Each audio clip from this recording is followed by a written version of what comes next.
आणि यानंतरची बातमी आहे शिक्षण क्षेत्रातली। 5वी ते 8वी पर्यंत नापास विद्यार्थ्यांना न करण्याच्या निर्णयामुळे पालक आणि विद्यार्थी गेले काही वर्ष अत्यंत निर्धास्त होते। पण केंद्र सरकारने आता याच नियमांमध्ये बदल केलाय।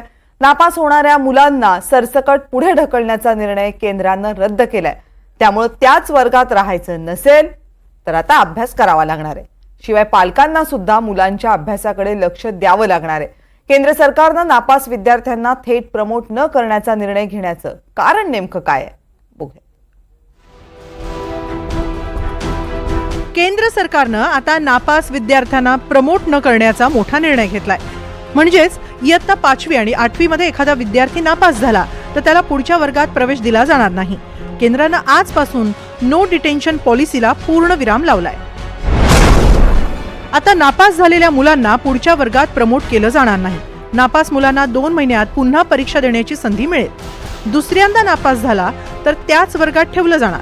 नापास होणाऱ्या मुलांना 8वी पर्यंत शाळेतून काढलं जाणार नाही। केंद्रीय शाळा, नवोदय विद्यालय, सैनिक स्कूल्सना हा निर्णय लागू आहे। 3000 शाळांना केंद्राचा हा निर्णय लागू होणार आहे।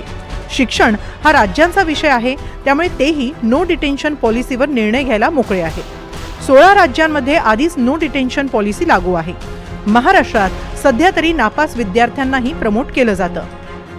मात्र केंद्र सरकारच्या धोरणाबाबत सकारात्मक चर्चा करूनच निर्णय घेऊ असं शालेय शिक्षण मंत्र्यांनी स्पष्ट केलंय।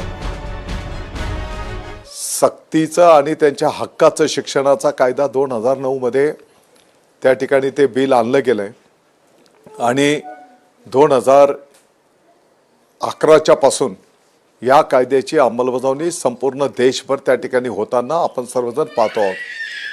आणि म्हणून आता जो काही मुद्दा आपण या ठिकाणी उपस्थित केलेला आहे की 5वी आणि 8वी मध्ये परीक्षा घेतल्या जातील आणि त्या परीक्षा घेतल्याच्या नंतर जे काही निकाल येतील त्या निकालामध्ये जर एखादा विद्यार्थी काही विषयामध्ये त्याला गुण कमी पडले, तो अनुत्तीर्ण झाला, तर परत त्याला 2 महिन्याची संधी त्या ठिकाणी देऊन परत त्याची परीक्षा घेतली जाईल आणि त्या परीक्षेमध्ये जे काही निकाल येतील त्या निकालांप्रमाणे त्याला पुढे जाणं किंबहुना त्याच वर्गात थांबणं अशा प्रकारचं अनिवार्य केंद्र सरकारच्या नियमाने त्या ठिकाणी केलेलं आहे।